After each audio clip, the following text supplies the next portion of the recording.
जय हिंद दोस्तों, welcome my channel defence look में। रूस और यूक्रेन के तनाव दिन पर दिन बिगड़ता जा रहा है। रूस ने अपने मित्र देश बेलारूस में पेट्रोलिंग के लिए अपने परमाणु बॉम्बर Tu-22M3 को भेज दिया है। ये विमान लंबी दूरी तक परमाणु हमला करने में सक्षम रशिया का एक स्ट्रैटेजिक बॉम्बर है। Tu-22M3 को सोवियत संघ के जमाने के Tu-22M से डेवलप किया गया है, जो सुपरसोनिक स्पीड से 5100 किलोमीटर की दूरी तक हमला करने में सक्षम है। परमाणु हमला करने में सक्षम इस घातक बॉम्बर की अधिकतम रफ्तार 2300 किलोमीटर प्रति घंटा है। 40 मीटर लंबा 34 मीटर चौड़ा ये बॉम्बर टर्बोजेट इंजन की मदद से उड़ान भरता है। अमेरिका भी इस घातक बॉम्बर से डरता है। ये बॉम्बर रैडर की पकड़ से बचने के लिए काफी नीचे उड़ान भरने में सक्षम है। अमेरिकी नेतृत्व वाले सैन्य संगठन नाटो इसे ब्लैक फायर सी नाम दिया है। यह अपनी भीषण बमबारी के लिए जाना जाता है। यूक्रेन की उत्तरी सीमा पर इस परमाणु बॉम्बर की तैनाती रूस और नाटो अलाइज कंट्रीज के बीच तनाव और बढ़ने की आसार है। नाटो ने रशिया पर आरोप लगाते हुए कहा कि इसकी असली मकसद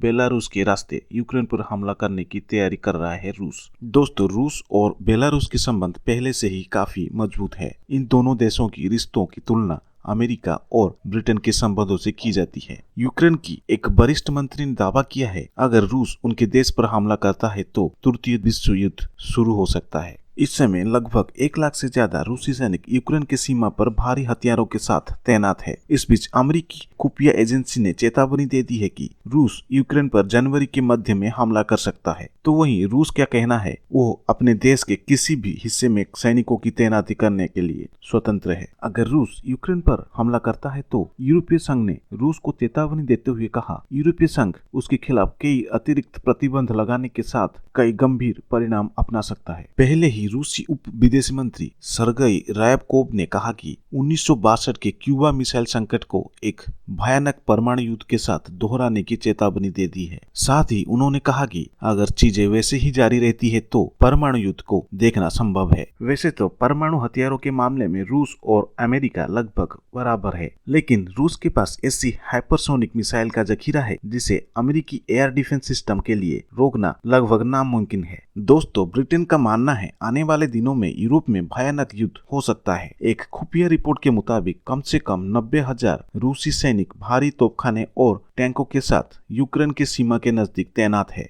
अगले साल शुरुआत में ये संख्या बढ़कर 1,75,000 हो सकती है। ब्रिटिश सशस्त्र बलों के डिफेंस स्टाफ के नए प्रमुख एडमिरल सर टोनी रडाकिन ने कहा कि रूस और यूक्रेन के बीच अगर युद्ध होता है तो यह युद्ध 75 वर्ष से अधिक के लिए चल सकता है। दूसरे विश्व युद्ध के बाद ये सबसे लंबी लड़ाई हो सकती है।